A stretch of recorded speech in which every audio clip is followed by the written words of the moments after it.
जय श्री राधे। ओम श्री गणेशाय नमः। जय माँ सरस्वती रक्षमाम। जी, आज हम चर्चा करते हैं इस बात पे कि हर एक बच्चे के नाम करण करते वक़्त उसके नक्षत्र को ज़रूर देख लेना चाहिए। बच्चे का नामकरण करते वक़्त उसके नक्षत्र के ऊपर होना चाहिए। जो बच्चे का नक्षत्र है, अगर उसके हिसाब से हम नामकरण करते हैं तो उस ग्रह के जितने भी उस नक्षत्र की ताकत जो है उसमें ऑटोमेटिक चली जाती है।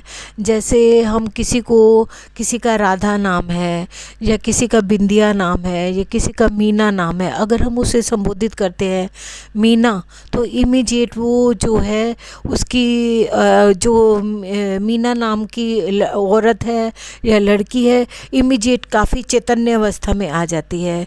उसी प्रकार हम अगर नाम लेते हैं किसी का, कोई भी नाम लेते हैं, बिंदिया नाम लेते हैं, तो अगर उसको हम कहते हैं बिंदिया, तो एकदम से उसको सोए हुए भी होगी ना, तो वो एकदम से झेप जाएगा। वो उस अपने नाम को सुन के चैतन्य अवस्था को प्राप्त कर लेता है। इसी प्रकार जिस भी नक्षत्र में बच्चे का जन्म होता है, तो उस नक्षत्र के अकॉर्डिंग हम बच्चे का अगर नामकरण करते हैं तो उस नक्षत्र की जो ताकत है, ऑलरेडी वैसे तो वो तो पुंज होता है उसी नक्षत्र का, तो उस नक्षत्र में चैतन्य अवस्था को जब भी उसका कोई नाम लेगा तो उस नक्षत्र में ताकत सी आ जाती है। जैसे हर किसी के नक्षत्र का अपने अपने चरण होते हैं, अपने अपने उसमें नक्षत्र होते हैं। एक राशि में 2.25 नक्षत्र होते हैं। अगर कोई मेष राशि में पैदा हुआ है तो उसका अश्वनी, भरणी और कृतिका 3 नक्षत्र उसके बीच में आएंगे। अगर किसी का वृषभ राशि में जन्म होता है, वृषभ राशि में अगर उसका चंद्रमा होता है तो उसकी वृषभ राशि बनती है। और वृषभ राशि में हम कृतिका, रोहिणी, मृगशिरा को लेंगे। अगर किसी का मिथुन राशि में जन्म होता है तो वहाँ पर मृगशिरा, आद्रा, पुनर्वसु, इन 3 नक्षत्रों का समावेश होगा। अगर कर्क राशि है तो उसमें मृगशिरा, आद्रा, पुनर्वसु, ये तो हो गया ना, थर्ड में मिथुन में हो गया। अगर कर्क राशि है तो पुनर्वसु, पुष्या, अश्लेषा, ये इस प्रकार सारे जो है ये तो 12 नक्षत्र हो गए। इसी प्रकार आगे हम सिंह राशि है तो उसका फिर अगेन यही रेपिटेशन चलता है, उसका फिर दोबारा मूल, पूर्वाषाढ़ा, उत्तराषाढ़ा। इसी प्रकार हर एक आगे जो है नक्षत्रों के चरण भी होते हैं, 4 चरण मिले हुए हैं। अगर किसी का अश्वनी नक्षत्र में पैदा हो जाता है तो उसमें चरण देखा जाता है, किस चरण में पैदा हुआ है, पहले चरण में, दूसरे में, तीसरे में, चौथे में। अगर हर एक चरण की अपनी अपनी जो है विशेषताएं भी हैं और अपने अपने माइनस पॉइंट भी हैं। तो अगर आपके बच्चे का जन्म जो है किस नक्षत्र में है, वो कई मूलों में जो जन्म होता है वो अच्छा नहीं माना जाता। या जिसका जो है कृतिका, जिसका जो नक्षत्र है हमारा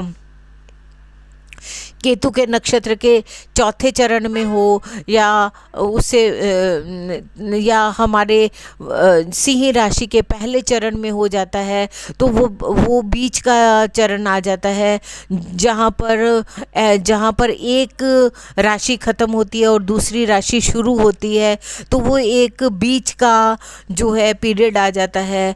तो उस भी नक्षत्र उन चीज़ों की अलग अलग अपनी अपनी विशेषताएं बन जाती हैं, अपने अपने माइनस पॉइंट बन जाते हैं।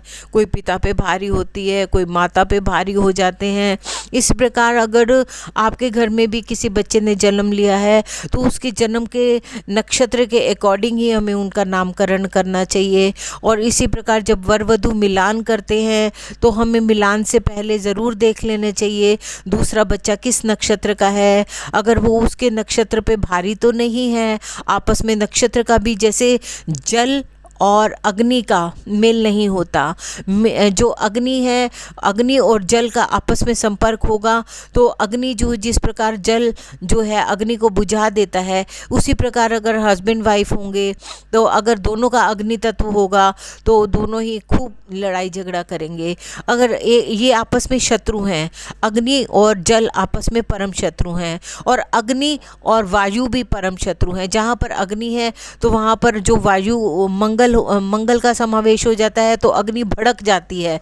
अगर सूर्य और मंगल का युति हो जाती है तो बहुत तेज़ प्रचंड हो जाता है, जो अग्नि है प्रचंड हो जाती है। इसी प्रकार अगर वर वधु मिलान में भी अगर एक का सूर्य का और एक का मंगल का नक्षत्र चला है तो अग्नि उनमें प्रचंड हो जाएगी, उनमें लड़ाई झगड़े ज़्यादा हो जाएंगे।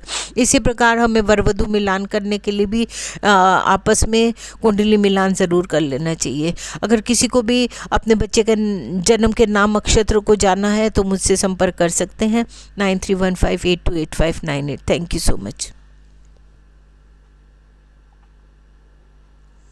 हाँ जी।